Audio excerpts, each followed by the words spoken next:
तो लोग फौजो फौज अपनी कब्रों से निकलेंगे, यानी अल्लाह की बारगाह में हाजिर होंगे। तो जब इंसान अपनी कब्र से बाहर निकलेगा तो कब्र से बाहर निकलने की कैफियत क्या है? सहाबे किराम ने पूछा, या रसूल अल्लाह सल्लल्लाहु तआला अलैहि वसल्लम, ये बताएं कि जब इंसान अपनी कब्र से बाहर निकलेगा तो उसकी कैफियत क्या होगी, उसकी हालत क्या होगी, किस पोजीशन में वो निकलेगा? अल्लाह अकबर। दफन करते वक्त तो इंसान काफूर की खुशबू में बसाया हुआ होगा, दफन करते वक्त तो इंसान को कफन पहनाया हुआ होगा, दफन करते वक्त तो इंसान की कैफियत ये होगी, इत्र और सुरमे के अंदर वो मुअत्तर भी होगा और उसकी आंखों पर सुरमे के असरात भी होंगे। लेकिन अल्लाह अकबर, उठते वक्त इंसान की कैफियत क्या होगी? अब जरा गौर से समाअत करें।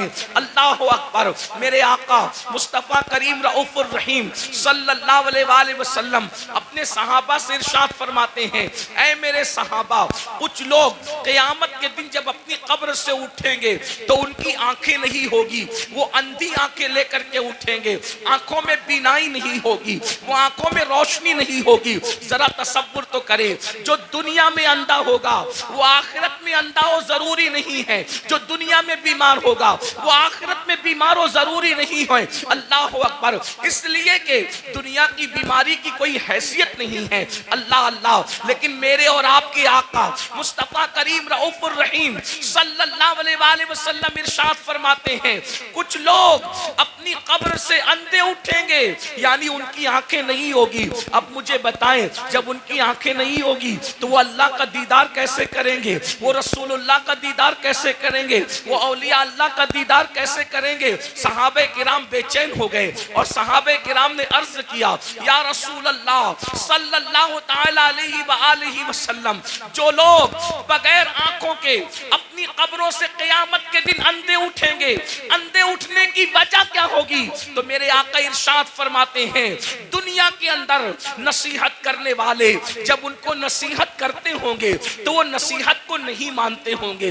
दुनिया के अंदर जब उनको अल्लाह से डराया जाता होगा तो वो अल्लाह से डरते नहीं होंगे। मिसाल के तौर पर आज भी आप देखें, बहुत सारे मुसलमान हैं जो अल्लाह रब्बुल इज्जत के बंदे जब उनको नसीहत करते हैं तो वो नसीहत मानते नहीं हैं। मिसाल के तौर पर अल्लाह अकबर, जैसे कि अगर किसी के घर में शादी में डीजे बजाया जा रहा हो, म्यूजिक बजाया जा रहा हो, गाने बजाया जा रहा हो, और अगर कोई आलिम कहे कि भाई डीजे न बजाओ ये हराम है, गाने न बजाओ ये हराम है, तो पलट करके नसीहत नहीं मानते, बल्कि क्या कहते हैं, दौलत हमारी है, मौलवी का क्या बिगड़ता है, माल हमारा है, मौलवी का क्या बिगड़ता है। सुन लो, अल्लाह के नबी ने तुम्हें वक्त से पहले आगाह किया, मरने वालों मौत आनी है, मरने के बाद क़यामत के दिन कब्र से उठना है।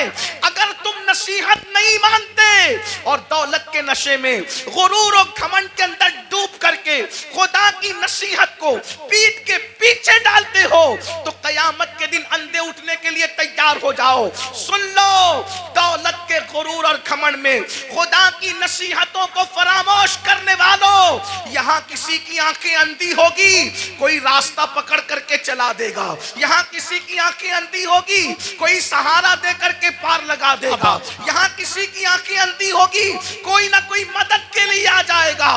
मगर क़यामत के दिन अल्लाह की नसीहतें न मानने की बुनियाद पर जब तुम्हें अल्लाह अंधा उठाएगा, न वहां लाठी होगी, न कोई सहारा होगा, न कोई मददगार होगा। अंदाजा फरमाए, क़यामत के दिन दफन होने के बाद अपनी अपनी कब्रों से उठना है। बोलो, नसीहत मानते हैं लोग? आजकल बहुत से लोग नसीहत नहीं मानते। और एक बात बताऊं, नसीहत मानना ये भी ईमान की अलामतों में से एक अलामत है। नसीहत मानना ईमान की निशानियों में से एक निशानी है। कुरान कहता है, वदक्किर फ़इन्न ज़िक्रा तनफ़उल मुमिनीन, कि नसीहत करो, कि नसीहत मोमिनीन को फायदा देती है? पता चला जो नसीहत कबूल करते हैं वो मोमिन लोग हैं, और जो नसीहत कबूल नहीं करते वो अपने बारे में खुद सोचें कि वो क्या है। इसलिए नसीहत कबूल करो। आज नसीहत कबूल नहीं की जाती। अगर किसी मुसलमान को कहो भाई चेहरे से दाढ़ी मुंडाना ये यहूदियों का तरीका है, चेहरे से दाढ़ी मुंडाना ये मुशरिकीन का तरीका है, चेहरे से दाढ़ी मुंडाना ये अल्लाह रसूल के दुश्मनों का तरीका है, तो आज का मुसलमान कहता है अरे मौलाना अगर मैं दाढ़ी रखूंगा तो कैसा लगूंगा, मेरी बीवी पता नहीं इजाजत देगी कि नहीं देगी। मैं पूछना चाहता हूं मेरे भाई, बीवी से प्यार जरूर करो लेकिन बीवी शरीक हयात है, शरीक ममात नहीं है। जैसे ही रूह का रिश्ता जिस्म से टूट जाएगा ये बीवी कब्र में नहीं आएगी। अल्लाह अकबर। लेकिन खुदा के अजाब में गिरफ्तार कर दिए जाओगे। तो पहली चीज अल्लाह के सच्चे रसूल सादिक व मसदूक मुस्तफ़ा करीम रऊफुर रहीम सल्लल्लाहु अलैहि वसल्लम फरमाते हैं जो नसीहत नहीं मानते, जो हक को कबूल नहीं करते, वो कयामत के दिन अंधे उठाए जाएंगे। यहाँ एक बात का और इजाफा कर दूं, बहुत सी चीजों में नसीहत की जाती है, हराम काम न करो, बिदात न करो, खुराफात न करो, जराइम न करो, गुनाह न करो, बद मजहब गुस्ताख रसूल से दोस्ती न करो, उनसे रिश्तेदारी न करो, बहुत सी चीजें कही जाती है। लेकिन हमारी कौम नसीहत मानने के लिए तैयार नहीं है। फिर मेरे आका मुस्तफ़ा जान रहमत सल्लल्लाहु अलैहि वसल्लम इरशाद फरमाते हैं दूसरा गिरोह जब कब्र से निकलेगा तो उनकी कैफियत क्या होगी। आका इरशाद फरमाते हैं जब दूसरा ग्रुप, चूंकि कुरान कहता है फतअतूना अफवाजा, फौज फौज निकलेंगे लोग, यानी कब्रों से गिरोह दर गिरोह निकलेंगे। तो पहले ग्रुप का जिक्र आपने सुन लिया, अब दूसरे ग्रुप का जिक्र सुने। जो दूसरा ग्रुप कब्रों से निकलेगा उनकी कैफियत क्या होगी। दूसरे ग्रुप की कैफियत ये होगी, मेरे और तुम्हारे आका सच्चे रसूल सादिक व मसदूक मुस्तफ़ा जान रहमत सल्लल्लाहु अलैहि वसल्लम फरमाते हैं लोग कब्रों से निकलेंगे तो ऐसे निकलेंगे जैसे उन पर किसी ने जादू कर दिया हो। हालांकि उस दिन कौन किस पे जादू करेगा, जैसे जादू जिस पे किया जाता है तो उसका चेहरा कैसे बेरौनक होता है, सूना सूना होता है, उसके चेहरे पर जो है हसासियत नहीं होती, उसका चेहरा जो है अल्लाह अकबर खूबसूरत नहीं लगता। बल्कि सिर्फ समझाने के लिए कह रहा हूँ, चेहरा मनहूस सा लगता है, डरावना सा लगता है। आका फरमाते हैं कुछ लोग अपनी कब्रों से उठेंगे, मफहूम के तौर पे अर्ज कर रहा हूँ, तो ऐसा लगेगा कि जैसे उन पे किसी ने जादू किया, हालांकि किसी ने जादू नहीं किया होगा। ऐसा लगेगा जैसे इसको किसी आसेब ने छू लिया, लेकिन उसको आसेब ने नहीं छुआ होगा। अल्लाह अकबर। आका इरशाद फरमाते हैं उनके पेट मटकों की तरह बड़े बड़े होंगे, कुछ के पेट कमरों की तरह बड़े बड़े होंगे। कुछ लोगों का हाल ये होगा वो उठकर खड़े रहने की कोशिश करेंगे तो गिर गिर जाएंगे। अल्लाह अकबर। उनके पैर छोटे होंगे, उनके हाथ छोटे होंगे और उनके पेट मटकों की तरह और कमरों की तरह बड़े बड़े होंगे। वो चलना चाहेंगे तो गिर जाएंगे। अल्लाह अकबर। सहाबे किराम ने अर्ज किया या रसूल अल्लाह सल्लल्लाहु अलैहि वसल्लम वो कौन लोग होंगे जिनकी हालत ये होगी, ऐसा लगेगा कि वो नशे में है मगर वो नशे में नहीं होंगे, ऐसा लगेगा वो जादू किए हुए हैं हालांकि उन पे जादू नहीं होगा, ऐसा लगेगा कि वो आसेब ज़दा हैं हालांकि वो आसेब में नहीं होंगे। उनके पेट कमरों की तरह, उनमें सांप और बिच्छू होंगे। साहबे किराम ने पूछा तो आका फरमाते हैं जिन लोगों ने दुनिया में सूद खाया होगा, जिन लोगों ने दुनिया में सूद के धंधे किए होंगे वो इस हालत में उठेंगे कि वो चल नहीं सकेंगे। अल्लाह अकबर। वो चल नहीं सकेंगे। उनकी कैफियत ये होगी जैसे जानवरों को हाँक करके जंगल में चरवाहा लेकर के जाता है, वैसे जलील करके फरिश्ते उनको जानवरों की तरह हाँकते हुए मैदान महशर में लाएंगे। अल्लाह अकबर। जरा तसव्वुर तो करो, जरा गौर तो करो, उस दिन की जिल्लत क्या जिल्लत होगी, उस दिन की रुसवाई क्या रुसवाई होगी। आज इजी मनी के चक्कर में, शॉर्ट टाइम के अंदर तरक्की करने के चक्कर में इंसान ना हलाल देख रहा है ना हराम देख रहा है। मेरी कौम के जवानों, दौलत तो नचनियों को भी मिल जाती है, दौलत तो जिस्म बेचने वालों को भी मिल जाती है, दौलत तो चोरी करने वालों को भी मिल जाती है। अरे दौलत ही सब कुछ नहीं है, दौलत एक दिन खत्म होने वाली है, दुनिया एक दिन खत्म होने वाली है। यहां से लेकर क्या जाओगे? अरे हलाल कमाया हुआ जब साथ नहीं ले जाओगे तो हराम कमाया हुआ क्या साथ लेकर के जाओगे? जरा सोचो तो सही, जरा तसव्वुर तो करो। ये कोई मुकर्रिर नहीं कह रहा है, ये कोई जलसे का नाज़िम नहीं कह रहा है, ये कोई मामूली इंसान नहीं कह रहा है, ये तुम्हारे और मेरे नबी फरमा रहे हैं। अल्लाह अकबर। लोग, सूदखोर लोग अपनी कब्रों से ऐसे उठेंगे जैसे वो नशे में है, हालांकि वो नशे में नहीं होंगे, जैसे वो पागल है, हालांकि वो पागल नहीं होंगे, जैसे वो आसिफ ज़दा है, वो आसिफ ज़दा नहीं होंगे। जरा सोचिए आज किस तरीके से अल्लाह अकबर सूद को प्रमोट किया जा रहा है, ब्याज को प्रमोट किया जा रहा है। याद रखिए, शायद इसी दौर के लिए कहा गया था, जो सूद से बचने की कोशिश करेंगे सूद का गर्दो गुबार उन तक पहुंच करके रहेगा, सूद का गर्दो गुबार उन तक पहुंच करके रहेगा। आज ऐसा तो नहीं कि हम उसी दौर में जिंदगी गुजार रहे हैं। अल्लाह अकबर। सूद लेन देन मुस्लिम आबादियों में इतना बढ़ चुका है कि लोगों को ख्याल ही नहीं रहता कि हम हराम कमा रहे हैं। एक बात मुझे याद आई, आगे बढ़ने से पहले इस हदीस को मैं आगे बढ़ाऊं उससे पहले बीच में एक रिवायत याद आई। मेरे भाइयों जरा सोचो, जरा गौर करो। आपने अब तक ये सुना होगा, आपने अब तक ये सुना होगा, जब कोई बंदा हज के लिए जाए और सफर हज में मर जाए, अल्लाह अकबर, सफर हज में मरने वाले की शान क्या है? सफर हज में मरने वाले की शान क्या है? नंबर एक, जो हज करता है वो गुनाहों से ऐसे पाक हो जाता है जैसे अभी माँ के पेट से पैदा हुआ। हज करने वाले के सारे गुनाह बख्श दिए जाते हैं।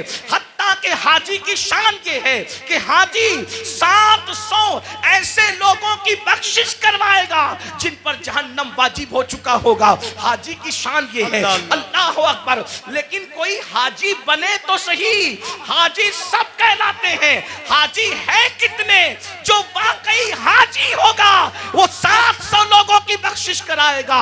हाजी का टाइटल पाना आसान है, हाजी बन जाना आसान नहीं है। अल्लाह अकबर। सुनो सुनो, गौर से सुनो, अल्लाह के बंदो तवज्जो से सुनो। अल्लाह अकबर। हज करने वाले की मगफिरत हो जाती है, हज करने वाले की बख्शिश हो जाती है। हज करने वाला 700 लोगों की शफाअत करेगा, वो शफी बनेगा, उसकी शफाअत कबूल की जाएगी। अल्लाह अकबर। और अगर कोई खुशनसीब सफर हज में मर जाए, सफर हज में मर जाए, तो जब तक दुनिया कायम रहेगी, जब तक चांद सूरज निकलते रहेंगे, जब तक अरफात के मैदान में हज होता रहेगा, जो सफर हज में मर गया, कयामत तक हर साल अल्लाह उसको हज करने का सवाब अता फरमाएगा। एक रिवायत में आया है, उसका हम शक्ल एक फरिश्ता पैदा किया जाएगा जो कयामत तक उसके लिए हज करता रहेगा। बोलो सफर हज में मरने की फजीलत क्या है? मगर अब सुनिए, दिल के कानों से सुनिए, जरा गौर से सुनिए। अल्लाह अकबर। एक काफिला सफर कर रहा था, सफर करते करते जब वो आगे बढ़ा हज के सफर में, तो उन्होंने क्या देखा? एक बंदे का इंतकाल हो गया। और जब उसका इंतकाल हो गया, सोचा हाजी है, हाजी साहब का इंतकाल हो गया। अभी काबे तक पहुंचे भी नहीं थे कि हाजी साहब का इंतकाल हो गया। हाजी साहब का इंतकाल हुआ तो उनके चेहरे पे कपड़ा ढांक दिया गया। जब कपड़ा ढांक दिया गया, थोड़ी देर के बाद लोगों ने सोचा चलो गुस्ल दे दो, चलो कफन पहना दो ताकि हम इनको दफन कर सकें। जैसे ही गुस्ल देने के लिए चेहरे से कपड़ा हटाया तो क्या देखते हैं कि हाजी साहब का चेहरा गधे की तरह हो गया, गधे की शक्ल इख्तियार कर गया। अल्लाह अकबर। पूरे काफले में कोहराम मच गया, पूरा काफला बेचैन हो गया। अरे सफर हज में मरना तो बड़ी सआदत की बात है, लेकिन सब रोने लगे, सब बेचैन होने लगे, दुआ करने लगे और दुआ करते थे, या अल्लाह तू किसी पे जुल्म तो नहीं करता, सफर हज में मरने वाला इसका चेहरा गधे की तरह हो गया। अल्लाह अकबर। तो किसी की आंख लगी तो ख्वाब में इरशाद फरमाया गया, तुम इसके गधे की तरह चेहरा होने पर अफसोस और ताज्जुब करते हो, ये नहीं पूछते कि इसका चेहरा सफर हज में भी आखिर गधे की तरह क्यों हो गया। जब पूछा गया तो बताया गया ये सूद के पैसे से हज पे आया था और ये सूद का कारोबार करता था, इसलिए बतौर इबरत इसकी शक्ल को गधे की तरह कर दी गई। मेरे प्यारे आका अलैहिस्सलात व तस्लीम के प्यारे दीवानों, दुनिया दुनिया दुनिया की मोहब्बत, दुनिया का माल, कुरान कहता है अल्हाकुमुत तकासुर हत्ता ज़ुरतुमुल मकाबिर, हलाक कर दिया तुमको माल की मोहब्बत ने, यहां तक कि तुम कब्रों के गड़ों तक पहुंच गए। माल की मोहब्बत से निकलो। माल कमाना बुरा नहीं है, लेकिन माल की मोहब्बत में मजहब व मसलक का सौदा करना बुरा है, आखिरत को फरोख्त करना बुरा है। याद रखिए ये दुनिया है। एक बात मैं आपसे कहता हूं, आप बहुत अच्छे से सुन रहे हैं, 99% लोग अच्छे से सुन रहे हैं, 1% लोग अगर गड़बड़ कर रहे हैं, ये मैं उनके ईमान और अकीदे पे छोड़ता हूं, क्योंकि कुछ लोग ऐसे होते हैं जो अपने वजूद के होने की गवाही में चिल्लम चाट करते हैं, उन्हें करने दीजिए। मेरी तवज्जो 1% लोगों की तरफ नहीं, मेरी तवज्जो उन 99% खुशनसीबों की तरफ है जो अपनी आखिरत को बेहतर बनाने के लिए यहाँ बैठे हैं, जो अल्लाह की रजा के लिए यहाँ बैठे हैं। 1% लोगों में, चाहे जमीन पे बैठे लोग हों, चाहे मिंबर पे बैठे लोग हों, जो गड़बड़ करे उनको करने दीजिए। आप सुनिए, अब उस 1% में से भी 50% उसमें से भी इधर आ गए हैं और माशाल्लाह सब सुन रहे हैं।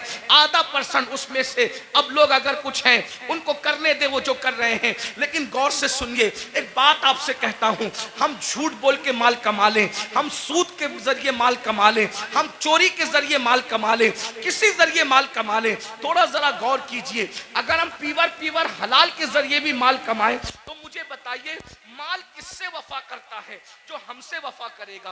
एक बात याद रखना, माल जरूर कमाओ मगर माल के चक्कर में अल्लाह को मत भूलो। यही तो फिरौनियत है। देखो, मालदार फिरौन भी है, मालदार उस्मान गनी भी है, मालदार नमरूद भी है, मालदार सुलेमान अलैहिस्सलाम भी है, मालदार जो है वो कारून भी है और मालदार जुल्करनैन भी है। लेकिन फर्क क्या है? दोनों मालदारों की मुजम्मत नहीं है। सैयदना उस्मान गनी को माल के बदले में जन्नत बेची गई है। अगर माल बुरा होता तो उस्मान गनी की भी बुराई की जाती माज़अल्लाह माल की बुनियाद पर, लेकिन कोई उस्मान गनी की बुराई नहीं करता। अल्लाहु अकबर। कारून की बुराई होती है, उस्मान की बुराई नहीं होती। वजह, माल ने कारून को अल्लाह का बागी बना दिया और माल ने उस्मान गनी को जन्नती बना दिया। माल बुरा नहीं है, माल का इस्तेमाल बुरा है। हुकूमत मिली, नमरूद बिगड़ गया। हुकूमत मिली सुलेमान अलैहिस्सलाम को, हुकूमत ने नहीं बिगाड़ा, बल्कि जब भी नेमत मिलती है तो सुलेमान अलैहिस्सलाम कहते हैं कि सुबहान रब्बियल आला। नमरूद कहता है अना रब्बुकुमुल आला और सुलेमान कहते हैं सुबहान रब्बियल आला। माल बुरा नहीं है, माल के चक्कर में अल्लाह को भूल जाना बुरा है। अब आपसे पूछता हूं, कितने ही मालदार हैं हम? थोड़ा गौर, मिंबर वाले भी गौर।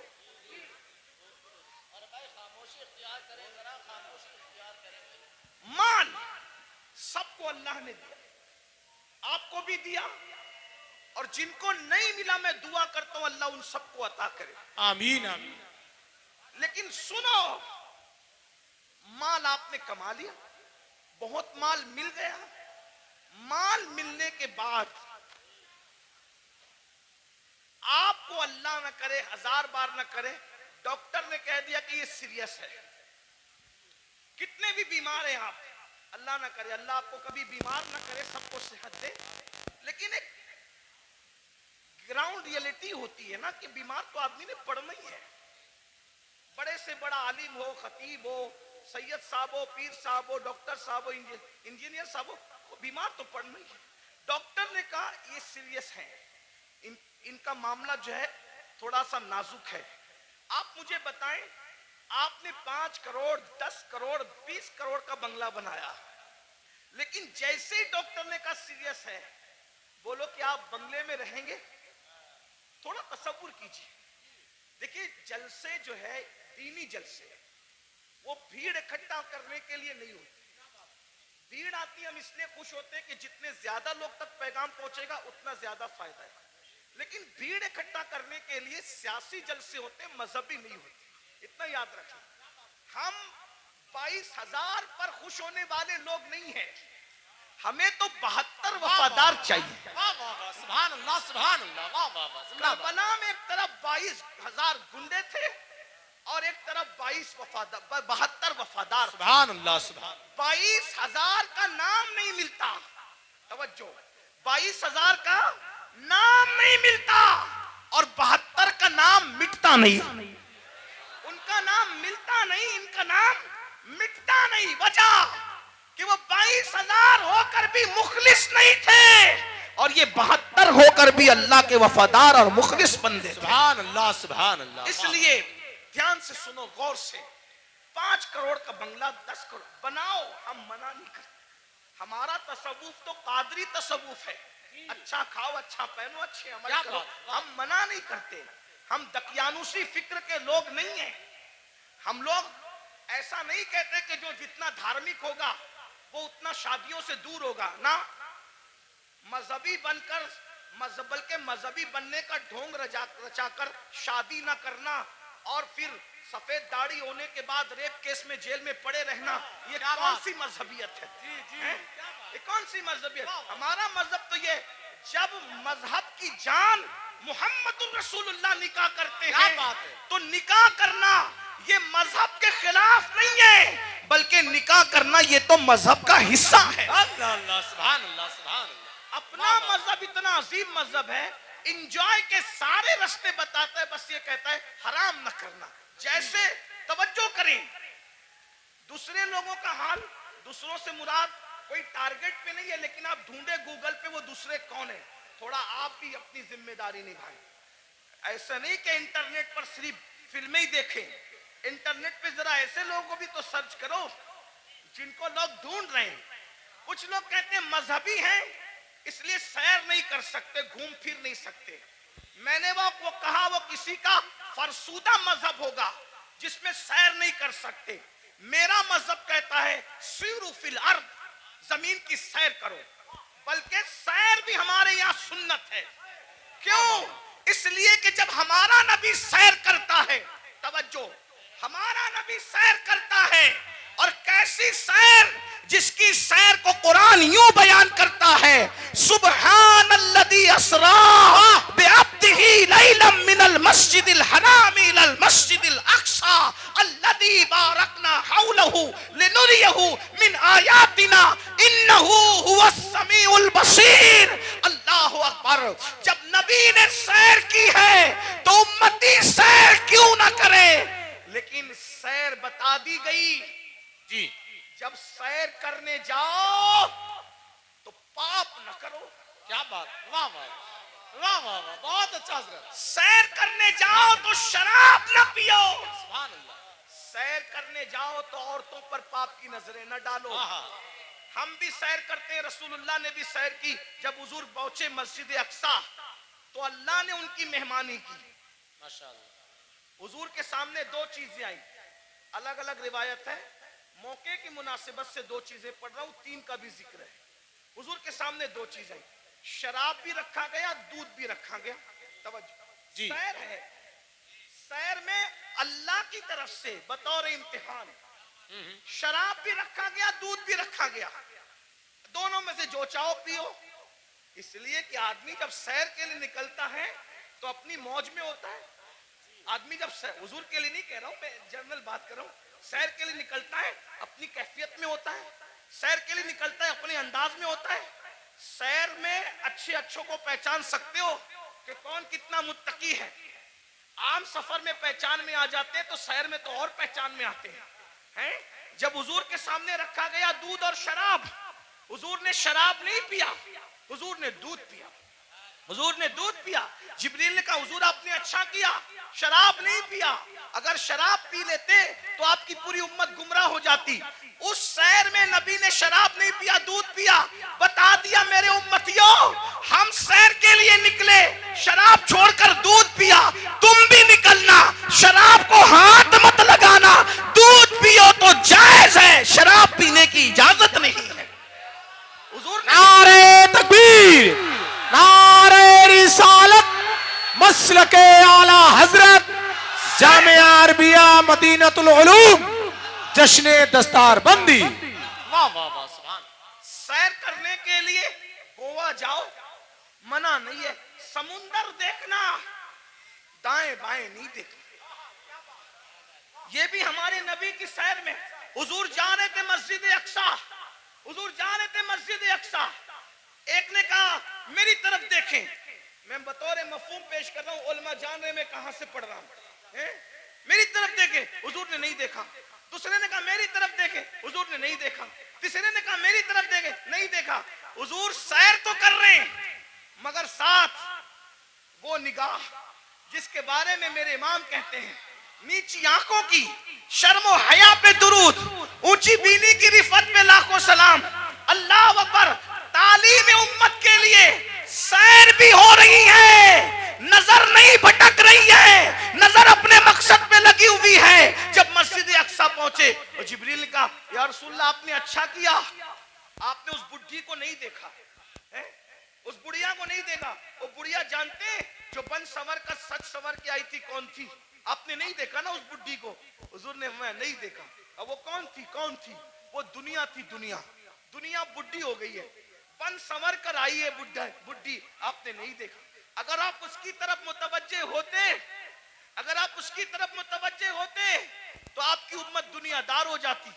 फिर किसी ने कहा मेरी तरफ देखें, वो यहूदियों का दाई था, अगर आप उसकी तरफ देखते आपकी उम्मत यहूदी हो जाती। वो ईसाइयों का दाई था जिसने मुतवज्जे किया, आप उसकी तरफ मुतवज्जे होते आपकी उम्मत ईसाई हो जाती। वो मजूसियों का दाई था, आप उसकी तरफ मुतवज्जे होते आपकी उम्मत आतिश परस्त हो जाती। लेकिन आपने किसी की तरफ नहीं देखा। तो भाइयों, हमारे मजहब में सैर करना मना नहीं है, बल्कि सैर के दरमियान जो हराम काम करते हो वो मना है। गाने सुनते हो वो मना है, हराम काम करते हो वो मना है। इस्लाम कहता है एंजॉय करो, हराम काम मत करो। मैं बार बार इस पे कह चुका हूं। उस्मान गनी मालदार हैं, अपने माल की बुनियाद पे 2 बार जन्नत खरीदी। और हजरत उस्मान ने ऐसी जन्नत खरीदी कि अल्लाह के रसूल ने यहां तक कह दिया आज के बाद उस्मान कुछ भी कर ले वो जन्नत ही में दाखिल होगा। अल्लाह अल्लाह, सुभान अल्लाह, सुभान। ये माल की बरकत है।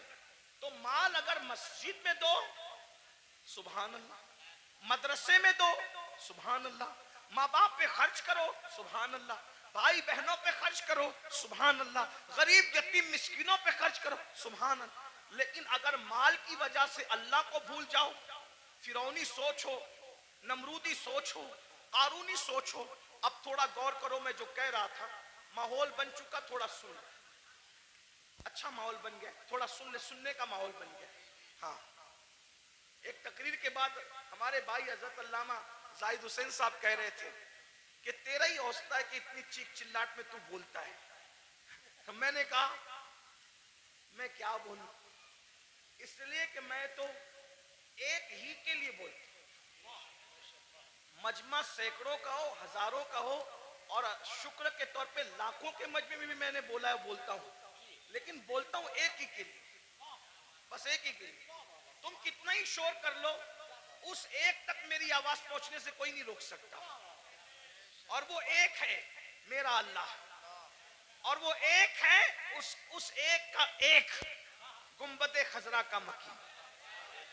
जो पिया को भाई अख्तर वो सुहाना राग है, जो पिया को भाई अख्तर वो सुहाना राग है, जिससे नाखुश है पिया वो रागनी अच्छी नहीं, रागनी अच्छी नहीं। आप कितना भी चिल्लाएं, डिस्टर्ब करें, मैं डिस्टर्ब नहीं होऊंगा, क्योंकि मेरी तवज्जो उस एक की और उस एक के एक की तरफ है ना। लेकिन अगर आपकी तवज्जो भी हो जाए तो आपके साथ मेरी भी बिगड़ी और मेरे साथ आपकी बिगड़ी बन जाएगी। और मैं खुश हूं, मुरादाबाद के गिरदो जवानिब में लोग बहुत अच्छा सुनते हैं, अच्छा जमा होते हैं। इसमें हमारा कमाल नहीं है, इसमें हुजूर सदरुल फाजिल फखरुल अमासिल अल्लामा सैयद नईमुद्दीन मुरादाबादी की मेहनतों का नतीजा है।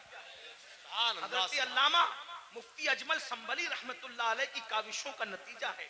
सैयद किफायत अली काफी मुरादाबादी की मेहनतों का नतीजा है। असलाफ ने मेहनत की है, उनके लगाए हुए पौधों को हम पानी देने के लिए आते हैं, इससे ज्यादा हमारी औकात नहीं है। अगर असलाफ ने पौधे न लगाए होते तो हम कभी भी इन पौधों को पानी देने का शरफ हासिल नहीं करते। इसलिए आए हो, सुन लो, हो सकता है इस फकीर बेनवा की आवाज अल्लाह दिल में उतार दे तो तुम्हारी भी बिगड़ी बन जाए, मेरी भी बिगड़ी बन जाए।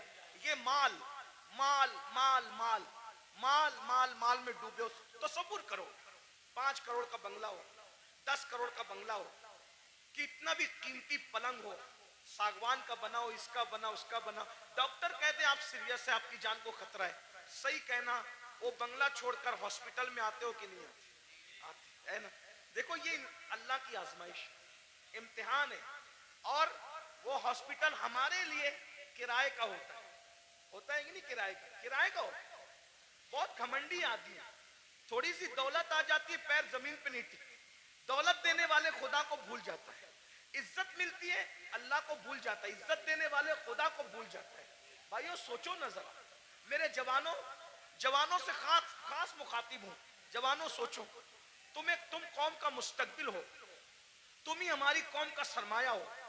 दौलत के नशे में फिरौनी सोच मत पैदा होने दो। बीमार पड़ोगे हॉस्पिटल में एडमिट किए जाओगे। नंबर 1, अल्लाह का पहला इम्तिहान, किराए की बेड पर आके पड़ गए, जिसका किराया 5,000 है, 10,000 है, 25,000 है, कितना भी महंगा किराया है, लेकिन है वो बेड किराए का। नंबर 1। नंबर 2, बंगला कितना भी बड़ा है, लेकिन प्राइवेट रूम हॉस्पिटल का 10 बाई 10 या 20 बाई 20 से ज्यादा का नहीं है। नंबर 3, कितने भी कीमती कपड़े हों, सारे कीमती कपड़े उतार लिए जाते हैं और हॉस्पिटल के मामूली से सस्ते कपड़े पहना दिए जाते हैं। यही है। अब अगर सेहत हासिल करके घर पहुंच गए तो सुभान अल्लाह, वरना अगर मरे तो किन कपड़ों में है? किस पर घमंड कर रहे हो, किस पर इतरा रहे हो? यही माल है ना जो मस्जिद में जाने नहीं देता। दुकान का शटर बंद करके नमाज के लिए मस्जिद में जाऊंगा तो कितने कस्टमर चले जाएंगे। जालिम सोच, ये माल की हैसियत, माल से बड़ा बेवफा कोई है? माल से बड़ा गद्दार कोई है? और तू इस माल से दिल लगाया जो माल ने बीमारी में भी तेरे काम ना आया, इस महल से दिल लगाया जिसने बीमारी में भी तुझे घर से बेघर कर दिया। हॉस्पिटल के कपड़ों में तू मरा, हॉस्पिटल की 4 दीवारी में तूने आखिरी सांसें ली, ये तेरे माल की औकात है? अरे काश तू माल भी कमाता, लेकिन माल में तू अल्लाह को नहीं भूलता, घमंड नहीं करता, माल कमाता ज़कात देता, माल कमाता नमाज पढ़ता, माल कमाता गरीबों की मदद करता, माल कमाता हज उम्रा करता, माल कमाता लोगों को, कमजोरों को मजबूत बनाने की कोशिश करता। लेकिन अफसोस, इस माल ने मेरी कौम के जवानों को घमंडी कर दिया। उन भाइयों को आगे बढ़ने से पहले एक बात करता हूं, 2 बातें करके बात खत्म कर लूंगा, बस 2 बातें, आखिरी की 2 बातें, एक और एक सुने। एक बार बादशाह हारून रशीद हज के लिए निकला। हारून रशीद बादशाह हज के लिए निकला। न इधर उधर की तू बात कर, ये बता के काफिला क्यों लुटा। मुझे रहजनों से गरज नहीं, तेरी रहबरी का सवाल। पहले मिंबर ही मिंबर पे बैठना सीख ले तो अपनी औकात से बढ़ के कुछ नहीं कहूंगा, लेकिन बहुत दुख की बात है, मिंबर वाले मिंबर पे बैठना सीख ले। बस मिंबर पे तो अब हर आदमी को आप घुसा कर लाते हैं, मियार भी मिंबर का खत्म। हमारे दादा मुर्शिद हुजूर मुफ्ती आजमीन के दौर में मजाल थी कोई अवाम में से पब्लिक पे चढ़ती, मिंबर पे चढ़ नहीं, हुजूर मुजाहिद मिल्लत के दौर में मजाल थी, कोई मिंबर पे नहीं। यहाँ तो हाल यह है कि बस कोई मेयार ही नहीं। इन्ना लिल्लाह अल्लाह रहम करे। दो बात सुने, बात खत्म करता हूं। हारून रशीद जैसा बादशाह, वो सिर्फ करोड़पति अरबपति फैक्ट्री और जो है वो कारखानों का मालिक नहीं था, मुरादाबादी बर्तनों की फैक्ट्री उसकी नहीं थी, बल्कि वो इतना बड़ा बादशाह था कि वो बादलों को कहता था, बादलों को, ए बादलों जहां चाहो बरस जाओ, जहां चाहो बरस जाओ, तुम जहां बरसोगे मेरी ही हुकूमत होगी। इतना बड़ा हुकूमत का मालिक वो हारून रशीद। हज के लिए जब निकला ना वो, ये सब लोग जो डिंग डांग करते हैं ना, ये दुनिया के हुक्मरान, उसके सामने कुछ भी नहीं है। ये 25 लोग हैं, मैं किसी का नाम नहीं ले रहा हूं, बच्चे हैं। उसको देखो, ये ग्रीन कालीन, ये रेड कालीन कितना इतराते हैं। फ्लाइट से लेकर के अगर एयरपोर्ट के दरवाजे तक हुक्मरानों को मिल जाए तो। हारून रशीद, गौर कीजिए, तारीख है, तारीख, कितना मालदार होगा वो बादशाह कि बगदाद से जब हज को चला है तो बगदाद शरीफ से लेके मक्का शरीफ तक उसके लिए कालीन बिछाया गया। गौर करें, इतना मालदार आपके मुरादाबाद में, अपने इंडिया में कोई नहीं होगा। इंडिया में क्या, सऊदी में भी कोई नहीं होगा, बर्तानिया और अमेरिका में भी कोई नहीं होगा। आप घमंड मत कीजिए, हमसे मालदार लोग गुजर चुके। उसका हज कितना कर्रो फर वाला था, कितना कर्रो फर वाला था। मैं अभी आपको बहुत करंट लगने वाली गुफ्तगू करूंगा। हारून रशीद की बेअदबी नहीं कर रहा हूं, लेकिन इबरत के लिए बता रहा हूं, तवज्जो करना। इतना बड़ा कर्रो फर वाला आदमी मक्के शरीफ तक कालीन बिछा उसके लिए कि कई बादशाह का पैर जमीन पे न पड़े। रस्ते में उसको मिल गया अहलुल बैत का दीवाना, जिसे दुनिया कहती है बहलूल दाना। वो दीवाना मिला बहलूल। ओ बहलूल ने कहा, ओ हारून किधर जा रहा है? तो दीवाना ही था। सब लोग उसको खलीफा, बादशाह, अड़गम जड़गम कहते थे, लेकिन दीवाने लोग किसी को खातिर में नहीं लाते, और जो खातिर में लाते वो दीवाने नहीं होते हैं। याद रखना, जो खातिर में लाते वो दीवाने नहीं होते, जो दीवाने होते किसी को खातिर। भाई तू वजीर होगा अपने घर का, मैं तो दीवाना हूं। तू बादशाह होगा अपने घर का, मैं तो दीवाना हूं। मेरे भाई, दुनिया का दीवाना किसी को खातिर में नहीं लाता। तुम कैसे आशिके रसूल हो कि तुम लोगों को खातिर में लाने लगे हो? इश्क की एक्टिंग तो नहीं कर रहे हो? जो आशिक होगा दौलत को भी खातिर में नहीं लाता, दौलतमंदों को भी नहीं लाता, बादशाही को भी नहीं लाता, बादशाहों को भी नहीं लाता। उसके नजदीक कोई कुछ नहीं है, उसके नजदीक सिर्फ महबूब महबूब है, बस महबूब महबूब है। हमें महबूब से प्यार ही कितना है भाइयों। बहरहाल दूर ना निकले बात। ओ हारून किधर जा रहा है? बादशाह को छेड़ा उसने, बहलूल ने। हारून ने कहा हज को जा रहा हूं। अच्छा, लोगों का खून पी के हज को जा रहा है? बहुत खून पिए हो है ना, आप भी बहुत खून पियो। बहन का खून पिया, हिस्सा दबाया, हज को जा रहे हो हैं? हाजी साहब हज को जा रहे हैं, कहां? बहन का हिस्सा मार के। वाह भाई वाह, क्या हज है। भाई का हिस्सा दबा के हाजी साहब हज को जा रहे हैं, मस्जिद बना रहे, पूरी मस्जिद बनाई। स्टेज से ऐलान हुआ, मुखय्यरे कौम व मिल्लत, इन्होंने मस्जिद बनाई, इनके लिए अल्लाह ने महल बनाया। पता चला कि भाई का हक अभी तक नहीं दिया। मस्जिद बनाना फर्ज न था, भाई का हिस्सा देना फर्ज था, है ना? हर साल हज करना फर्ज न था, बहन का हिस्सा देना फर्ज था। दबा रहे हो, खूब दबा रहे हो, दबा लो, खून चूस रहे हो। खून पीने वालों, ओ लोगों का खून पीने वालों, खून पी रहे हो, खून। मेरे मुर्शिद हुजूर गौस पाक कहते थे, दिन भर रमजान शरीफ में पानी नहीं पीते, शरबत नहीं पीते, खाना नहीं खाते, और इफ्तार करते हो तो लोगों के खून से करते। आप में की भी बहुत सारे लोग खून से इफ्तार करते, खून से। रूह अफ़ज़ा नहीं पीते, खून पीते हो, खून खून पीते हो, खजूर मक्के मदीने मुनव्वरा की खून से इफ्तार करते हो। वो कैसे? सबके हाथ में खजूर तो नजर आती है, मगर वो खजूर नहीं होती, वो खून होता है।